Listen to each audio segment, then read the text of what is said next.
Hello સૌને મારા જય શ્રી કૃષ્ણ। હું છું શીતલ ભાવસર। મારી ચેનલમાં તમારું સ્વાગત છે। આજે આપણે બનાવીશું પૂજા થાળી માટેનું કવર। તો તેના માટે મેં એક થાળી લીધેલી છે અને એને ફરતે આપણે ગોળ ચોકથી નિશાન કરી દેવાનું છે, દોરી દેવાનું છે ગોળ ફરતે। તમે વિડીયોમાં જોઈ શકો છો। ત્યાર પછી જે આપણે થાળીનું માપ લીધેલું છે, રાઉન્ડ સર્કલ બનાવ્યું છે, એનાથી 2 ઇંચ વધારે કાપડ લેવાનું છે। તમે વિડીયોમાં જોઈ શકો છો। અહીં આગળ મેં પહેલેથી જ 2 ઇંચનું વધારે માર્કિંગ કરીને કટિંગ કરી દેલું છે। 2 ઇંચનું માર્ક કરીને ગોળ સર્કલનું કટિંગ કરવાનું છે। તમે વિડીયોમાં જોઈ શકો છો। મેં પહેલેથી જ અહીં આગળ કટિંગ કરી દેલું છે। હવે જે આપણે 2 ઇંચ વધારાનું માર્ક કરેલું હતું ત્યાંથી આપણે 1 ઇંચનું માર્કિંગ કરવાનું છે સિલાઈ કરવા માટે। કારણ કે મેં આગળ કાપડ અને અસ્તર બે રીતના લીધેલું છે। તો જે 1 ઇંચનું આપણે માર્ક કરેલું હતું ત્યાંથી આપણે સિલાઈ કરવાની છે। તમે વિડીયોમાં જોઈ શકો છો। કાપડ અને અસ્તર ખસી ના જાય એટલા માટે આપણે પિનઅપ કરી દેવાની છે। અને જે આપણે 1 ઇંચનું માર્કિંગ છોડીને નિશાન કરેલું છે ત્યાં આપણે સિલાઈ કરવાની છે। થોડી જગ્યા બાકી રાખવાની છે કાપડને પલટાવવા માટે। તમે વિડીયોમાં જોઈ શકો છો। જ્યાં એન્ડ આવ્યો છે આપણે સિલાઈનો ત્યાં આગળ આપણે લોક કરી દેવાનું છે એટલે સિલાઈ ખુલી ના જાય। હવે જે આપણે વધારાનું કાપડ છે અસ્તર કરતાં એને આપણે કટિંગ કરી દેવાનું છે। અને કટિંગ થઈ ગયા પછી બધી જગ્યાએ ગોળ ફરતે થોડા કટ આપી દેવાના છે કારણ કે આપણે કાપડને પલટાવવાનું છે। સિલાઈ કટ ના થાય એનું ખાસ ધ્યાનમાં રાખો, નહીં તો ખુલી જશે સિલાઈ।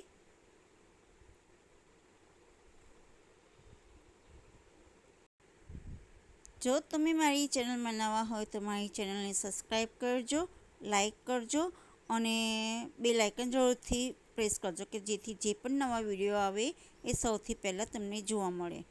હવે આપણે પિનઅપ કરી લેવાની છે અને જે જગ્યા ખુલ્લી રાખેલી હતી એ હવે આપણે ત્યાંથી પલટાઈ દેવાનું છે। તમે વિડીયોમાં જોઈ શકો છો। હવે આપણે કાપડને અને અસ્તરને એક સરખું કરી દેવાનું છે। મેં આગળ સ્કેલ અંદર નાખીને એક સરખું કર્યું છે કાપડ અને અસ્તરને, એટલે એકદમ સરસ વ્યવસ્થિત થઈ જશે। તમે વિડીયોમાં જોઈ શકો છો। અને જે જગ્યા ખુલ્લી છે ત્યાં આપણે હવે ત્યાં સિલાઈ કરી દેવાની છે। આખે ગોળ ફરતે સિલાઈ કરી દેવાની છે।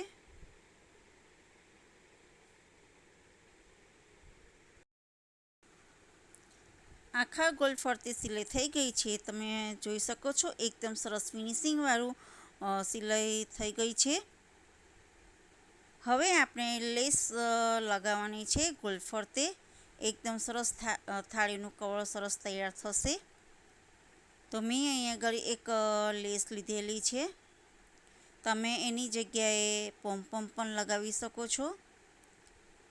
એકદમ ધારી પર જે આપણે સિલાઈ કરેલી હતી ત્યાં આગળ અડધા ઇંચનું માર્જિન રાખીને સિલાઈ કરવાની છે। લેસ પર સિલાઈ કરવાની છે। તમે વિડીયોમાં જોઈ શકો છો। તમે પોમ્પોમ પણ લગાવી શકો છો। લેસ એવી રીતના લેવાની છે કે ગોળ ફરતે વળી શકે। કડક હશે તો વળશે નહીં લેસ। લેસ લગાઈ ગઈ છે। હવે એની ઉપર જ આપણે બીજી એક ગોલ્ડન કલરની લેસ લગાવીશું।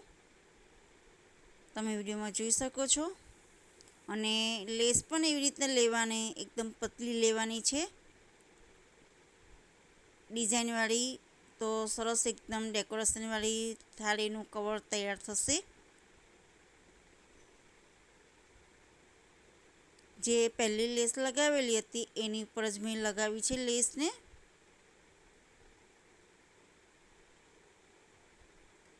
મશીનને એકદમ ધીરેથી ચલાવવાનું છે। અને લેસ મૂકતી વખતે લેસને ખેંચવાની નથી, થોડી ઢીલી રાખવાની છે, નહીં તો લેસ ખેંચાઈ જશે તો ફિનિશિંગ સારું નહીં આવશે.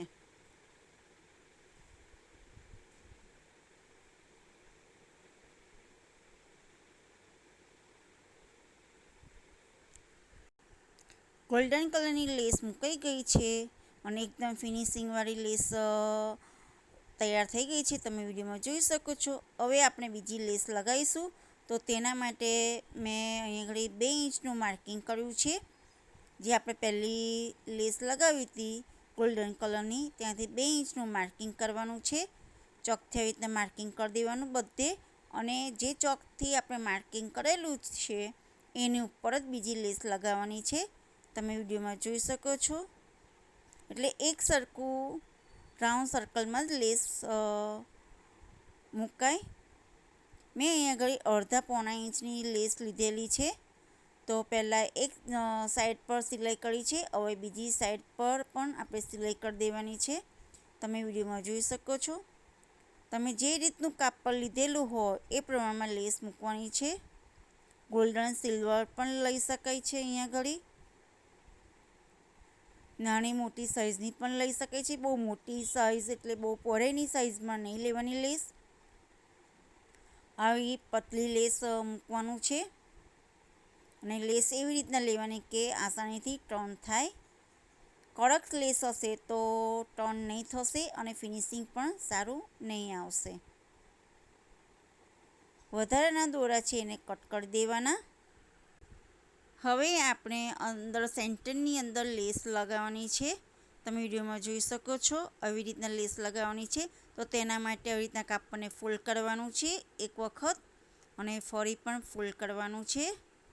આપણે સેન્ટરમાં લેસ મૂકવાની છે એટલા માટે આવી રીતના કરવાનું, અને જે સેન્ટર આવે ત્યાં આગળ આપણે ચોકથી સાઈન કરી દેવાની, અને કાપડને આવી રીતના ઓપન કરીને જોઈ લેવાનું કે એકદમ સેન્ટરમાં ચોકની સાઈન આવી છે. હવે જે સાઈન આવી છે એની ઉપર જ આપણે લેસ લગાવવાની છે. આપણે અહીં આગળ લેસથી સર્કલ બનાવવાનું છે નાનું, તો તેના માટે થોડુંક જ લેસની જરૂર પડશે. જ્યાં આપણે ચોકથી સાઈન કરેલી હતી સેન્ટરમાં, ત્યાં આગળ લેસને આવી રીતના ગોળ સર્કલમાં મૂકીને સિલાઈ કરવાની છે. મેં અહીં આગળ ફ્લાવર્સવાળી લેસ લીધેલી છે. તમે વિડીયોમાં જોઈ શકો છો. અહીંયા આગળ આપણે લેસથી નાનું સર્કલ બનાવવાનું છે, તો તેના માટે ખૂબ જ ધ્યાન રાખવું પડશે મશીન ચલાવતી વખતે, કે કાપડને ટર્ન કરતી વખતે સોય અંદર રાખવાની અને ઘોડો ઊંચો કરવાનો, અને કાપડને ટર્ન કરવાનું છે અને ફરી સિલાઈ કરવાની છે. તમે વિડીયોમાં જોઈ શકો છો. અને જો ચાલુ મશીનમાં તમે કાપડને ટર્ન કરશો તો સોય તૂટી જશે અને કાપડ પણ અંદર ફસાઈ જશે.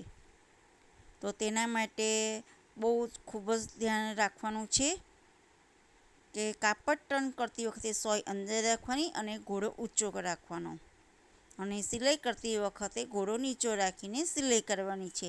તમે વિડીયોમાં જોઈ શકો છો. 2-3 વખત આખા ગોળ સર્કલમાં કરી દેવાની છે સિલાઈ. વધારાના દોરા કટ કરી દેવાના. વધારાના દોરા છે એને કટ કરી લેવાના. તમે વિડીયોમાં જોઈ શકો છો. એકદમ સરસ ડેકોરેશનવાળી પૂજા થાળીનું કવર તૈયાર થઈ ગયું છે. તો જરૂરથી તમે પણ એક વખત આ બનાવજો, અને બીજાને પણ શેર કરજો વિડીયો, કે જેથી બીજાને પણ જોવા મળે. તમને આ મારો વિડીયો કેવો લાગ્યો એ જરૂરથી મને કોમેન્ટમાં જણાવજો, અને મારો વિડીયો છેક સુધી જોયો તેના માટે થેન્ક યુ.